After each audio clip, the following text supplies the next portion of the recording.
green into the blender, blended it up, and pounded it. And what makes Wilk is about 3 dozen loaves of bread, 4 24 packs of yogurt, and maybe some whole wheat bagels. His physical regimen is even more impressive, constantly showing his players the necessary steps needed to keep your body in the ultimate tennis shape, no matter where you are or who you're with.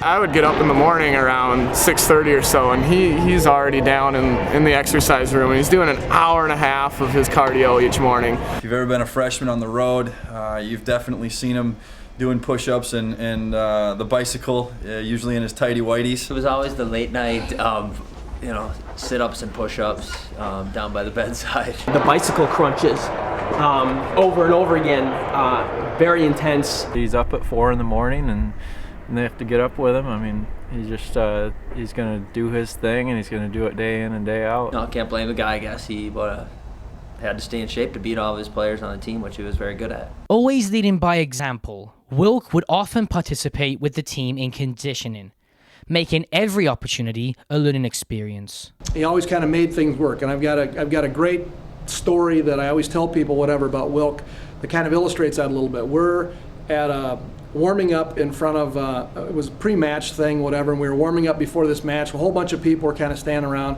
and we were doing some line drills kind of back and forth, and in the middle of this thing, Wilk totally wipes out. He slipped and completely rolled over like a man on fire. Steps on his feet, he's rolling around on the court, loses his glasses, and instead of becoming concerned with that or issues with that, he rolls right in from this crash and burn session right into some yoga stretches and stretching and doing some things. Never skipped a beat at all. Jumped to his feet and tried to convince us that that was part of the conditioning. He didn't even act embarrassed. He just acted like, well, that happens all the time. It was hilarious.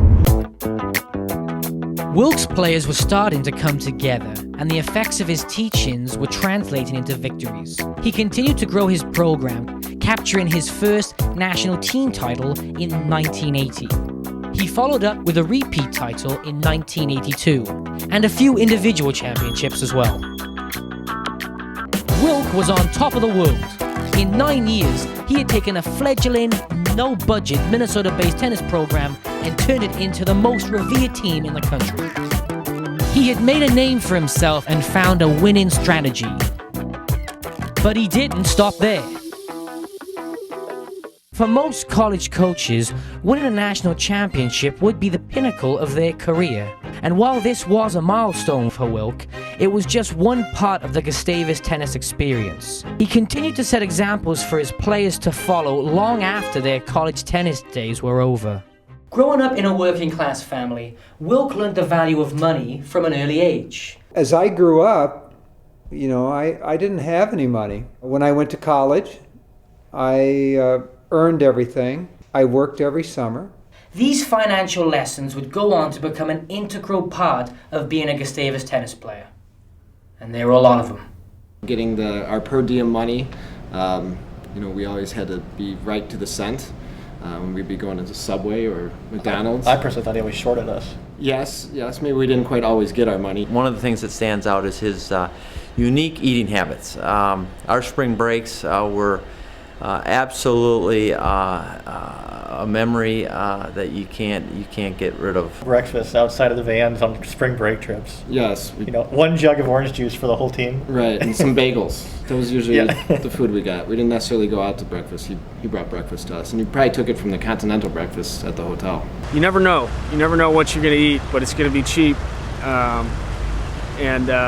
That's interesting sometimes. We had to turn in our tickets for our meal plan, and he took all these tickets and he turned them into bricks of cheese that the government would send to Gustavus in some 4 or 5 pound blocks, and then you'd get a case of oranges and a case of apples, and then you'd get this bread that just never went stale. The temperature at which the bubble was kept in the winter.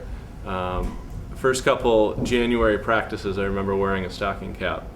out on the courts and wearing a full sweatshirt and sweatpants, and still not quite getting warm. I remember being in Mobile, Alabama for the national tournament. Charlie Pockert and I were with him. We were driving along, really wouldn't stop very often. I remember one stop, he made us stop at a museum because they were giving away free soda. There was a sign on the street, they were free pop, come on in if you hang out in the museum. So we ended up staying at the museum for like an hour and a half. When Rich and I went to Division I Nationals, we kind of got hung up in the airport and needed to get a ride down there, so we called back to Gustavus to Wilk's house, collect, and they didn't accept the phone call. I do remember catching you once going through the soda machines looking for change at Tennis and Life Camp.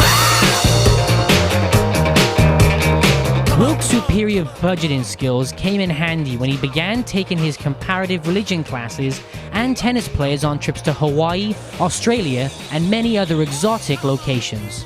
Personally organizing action-packed educational trips to locations most college programs could only dream of. Australia, New Zealand, Hawaii 4 times, California 4 times. We've done quite a few things that most programs can't do. I did go with comparative religions on winter term to Hawaii with Steve. I think it was the first year he ever did it. We had to each pay $700 to go for 6 weeks. And at the end of the trip, we all got $100 back. Can you imagine going to Hawaii, everything included, for $600 for 6 weeks? That's pretty amazing. While Wilk may have had a small budget at Gustavus, his continued on-court success, his tennis and life camps, frugal nature, and his ambiguous answers to questions relating to his assets have caused many to question just how much this man is worth. If I had to peg Wilk based on his monetary value, like on a scale, I would say he's somewhere in between the Sultan of Brunei and Dr. No. Other than Mattress Mac down in Houston, he probably has the wealthiest mattress in Minnesota because there's lots of dollar bills, you know, 5s, 10s, 50s, 100s stacked up underneath it. All the shoe boxes down in his basement, I think those are filled with $1,000 bills. Steve Wilkinson definitely owns most of the restaurants, if not all of them, in St. Peter. Everybody knows he owns Domino's. That's why he gets all those pizzas in the summer. You know, the Chinese restaurant, the Domino's. The Domino's, the Chinese food places in St. Peter, the bowling alley for sure. 64.3 million. Conservative estimate. I've heard things like he owns the Arb.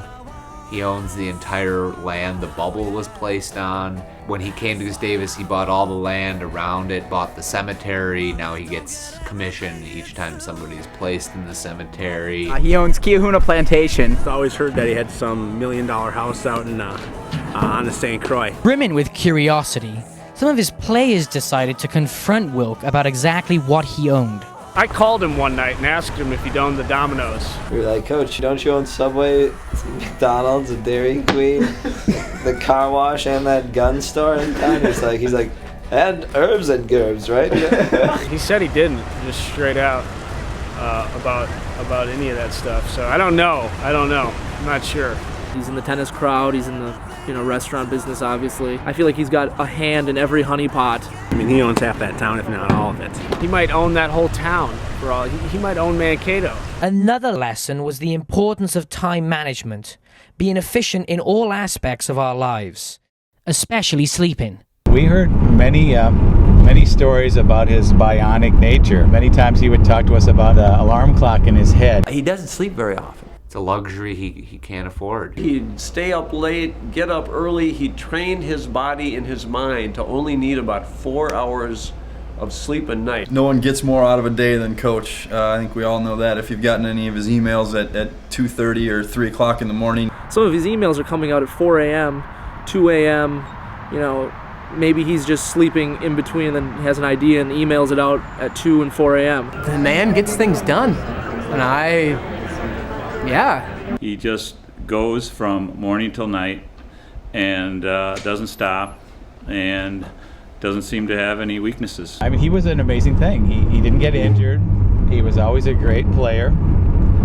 He always got everybody in the right place at the right time, and he was superhuman in a lot of ways. While his bionic nature is one more goal that we can all strive towards, it's just another example of Wilk's competitive spirit, always trying to get the most out of everything. A side effect of his tireless work ethic and minimal tennis budget was his development as a great fundraiser and an ambassador for his program. Steve was a consummate promoter. Not only did he put together terrific matches and a good schedule for us to play against teams that were very good and helped make us better, but if he needed somebody to donate time or needed to go out and promote to get people to donate money, he was really good at it.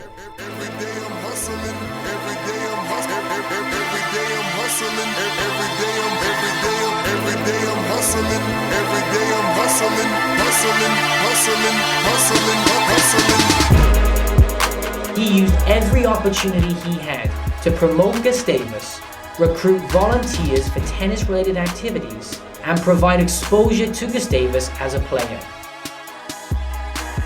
But now let's dig deeper.